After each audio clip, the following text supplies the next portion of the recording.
তারপর মৌয়া মেয়ে ছাড়া পেল? হ্যাঁ পেয়েছে। কেন তুমি খুশি হওনি? আমার খুশি হওয়া না হওয়ায় তো কিছু নির্ভর করে না, তুমি খুশি হলেই যথেষ্ট।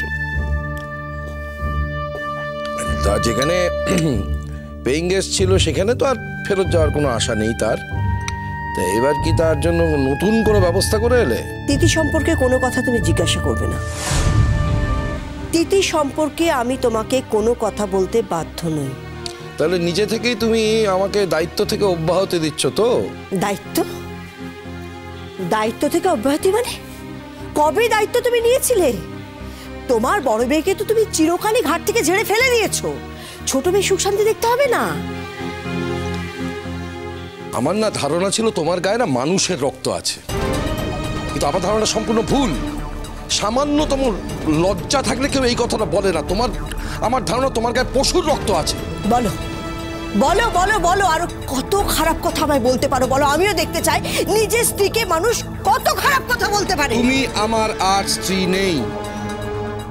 সই করে বিয়েটা হয়েছিল, ডিভোর্সটা এখনো হয়নি। বাইরের লোক যা জানে জানুক, আমাদের মধ্যে কোনো দাম্পত্য সম্পর্ক আর নেই।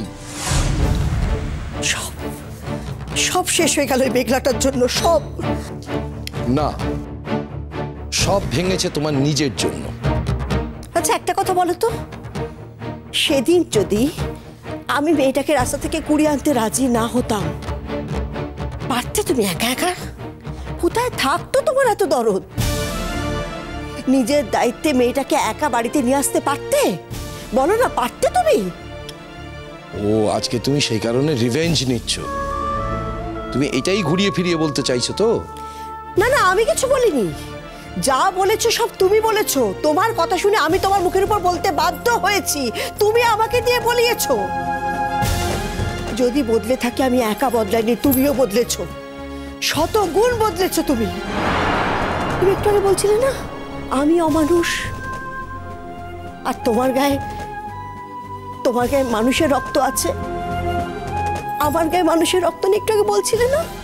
তুমি কেমন বাবা গো, হ্যাঁ, যে নিজের মেয়ের ভবিষ্যৎটা একেবারে শেষ করে দেয়, নিজের মেয়েকে এর দরজায় তার দরজায় ভিখিরির মতো ধাক্কা খেতে পাঠিয়ে দেয়। এত কিছু জেনেও তুমি কি বলেছিলে? আমার মেয়ে তিথিকে যেন আমি এই বাড়িতে দিয়ে না আসি।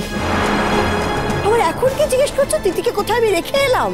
কেন কেন তোমার কিসের প্রয়োজন জানার? আচ্ছা হ্যাঁ, আমি তো ভুল। হ্যাঁ, তুমি মজা দেখতে চাও তাই না?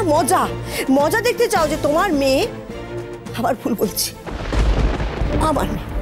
আমার মেয়ে তিথি ভিখিরির মতো এই দরজায় তার দরজায় কেমন করে পড়ে আছে, এটা দেখতে তুমি মজা পাচ্ছ তাই না? তাহলে শুনে রাখো, এই পৃথিবীতে তোমার মতো যেমন মানুষ আছে, তেমনি কিছু ভালো মানুষও আছে। তাই জন্যই পৃথিবীটা চলছে। সেরকম একজন ভালো মানুষের কাছে আমি আমার মেয়েকে রেখে আসতে বাধ্য হয়েছি। এই বাড়িতে আসার অধিকার নেই তো তার। তা তোমরা দুজনে মিলে, মানে মা আর মেয়ে মিলে নতুন করে কাকে ফাঁসাতে পারলে? খবরদার বলছি, অনেক অপমানজনক কথাবার্তা বলেছো, আর আমি তোমার থেকে একটাও অপমান নেব না। তিথিকে যখন আমি এ বাড়িতে আনিনি তখন আর একটা কথাও আমি শুনবো না, একটাও না। তিথিকে এ বাড়িতে নিয়ে আসা নিয়ে আমার কোনো সমস্যা ছিল না। আমি তোমাকে স্পষ্ট বলে দিয়েছিলাম তিথি এ বাড়িতে আসতেই পারে, আমি আমার নিজের ব্যবস্থা নিজে করে নেব। সেদিন যদি তুমি কথাটার মানে না বুঝে থাকো, আজকে আমি বলছি তুমি তিথিকে নিয়ে বাড়িতে এসো, আমি আমার ব্যবস্থা করে নেব। তোমাকে আর দয়া দেখাতে হবে না, অনেক দয়া দেখিয়েছো। শোনো, তিথি ওখানেই থাক, কারণ ওকে তো আমার কোর্টে হাজিরা দিতে যেতে হবে না। ও আই সি, তাই তো নিজেদের সুবিধাটা দেখেছো। তাহলে কোর্টে হাজিরা দিতে হবে বলে তুমি ওখানে তিথি থেকেছে, না হলে এখানে থাকতো। শোনো, সব কথাই ভাবে বাড়ি অন্যদিকে নিয়ে যাও না তো। কথা বাড়িও না, যেটা হয়নি সেটা নিয়ে কথা বলো না। যেটা তোমাকে বলার, তোমার ছোট মেয়ে এবং তোমার ছোট জামাই। ও হো থুড়ি আমি ভুল বলছি। তোমার নিজের মেয়ে আর নিজের জামাই, তারা আমার লয়ারের কাছে গিয়েছিল তিথিকে দয়া করতে। কি হলো, অবাক হচ্ছ কেন? তারা দুজনে মিলে তিতিকে ছাড়ানোর জন্য লয়ারের কাছে গেছিল। ওই সর্ট অফ জুতো মেরে গরুদান।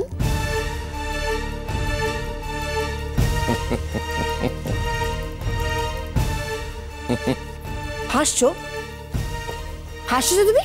না না, এটা হাসির কি হয়েছে? ও অবশ্য তোমার তো হাসি পাবেই। তোমার মেয়ে আমার মেয়েকে দয়া দেখাতে গেছে, তুমি তো হাসবেই। শোনো, আমি কিন্তু আচ্ছা করে শুনিয়ে দিয়েছি।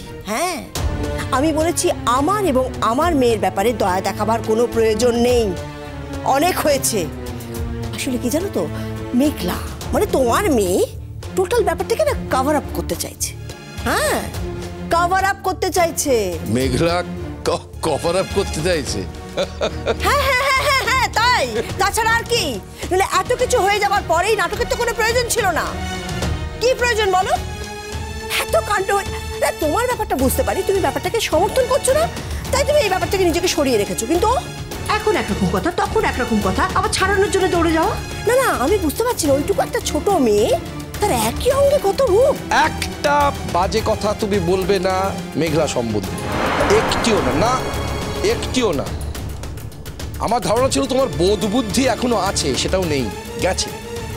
একটা মেয়ে এত কিছুর পরেও তুমি ছাড়াতে যাবে না জেনেও ও নিজে গিয়েছিল লয়ারের কাছে যাতে ওকে ছেড়ে দেয়। ভাবতে পারছো, ও মনুষ্যত্বটা তো একেবারে গেছে। অমানুষ হয়ে না এভাবে বাঁচা যায় না। হ্যাঁ, আমি অমানুষ, আমার শরীরে মানুষের রক্ত নেই, আমি খুব খারাপ। একটা কথা ভেবে দেখেছো, আমার মেয়েটা, তার কেরিয়ার, তার ভবিষ্যৎ সব সব চলে গেল। এত বড় একটা কলঙ্ক, সারাটা জীবন বই নিয়ে বেড়াতে হবে। কোনোদিন কলঙ্ক মুছবে ওর? কোনোদিন মুছবে না। একবার সেটা বুঝতে পারছো?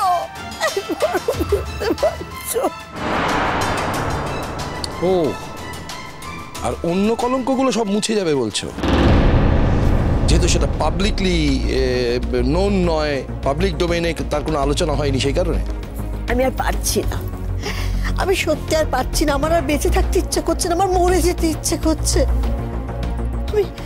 আমি কাউকে মুখ দেখাতে পারছি না।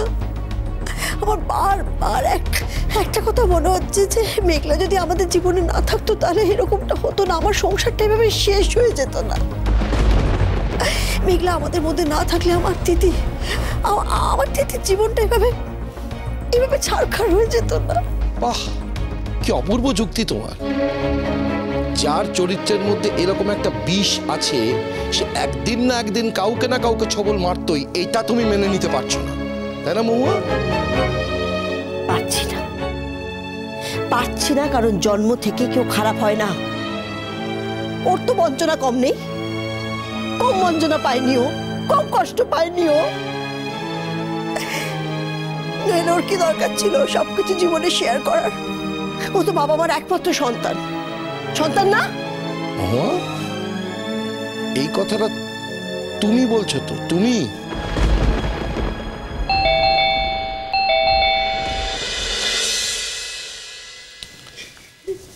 বাড়িতে কোনো অতিথি এসেছেন, দয়া করে তার সামনে সিনক্রেটটা করো না।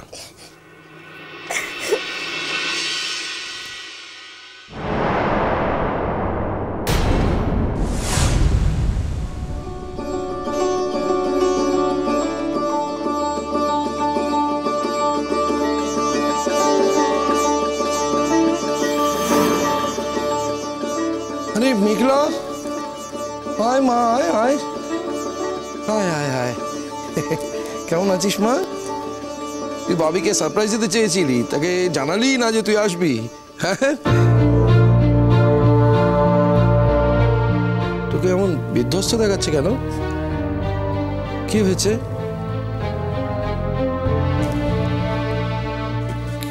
কি সব ঠিক আছে তো? সব কি করে ঠিক থাকবে আঙ্কেল? আর সব কিছু তো ঠিক থাকার কথাও না। মেঘলা বললো যে আপনার কাছে এসে কটা দিন থাকবে, তাই ওকে পৌঁছে দিতে এলাম।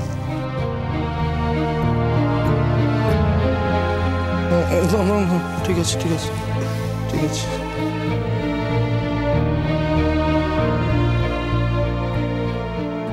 থাক,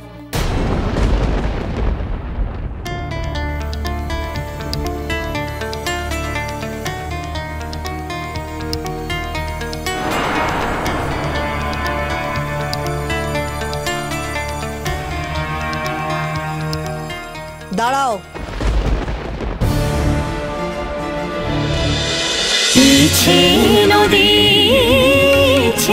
নদী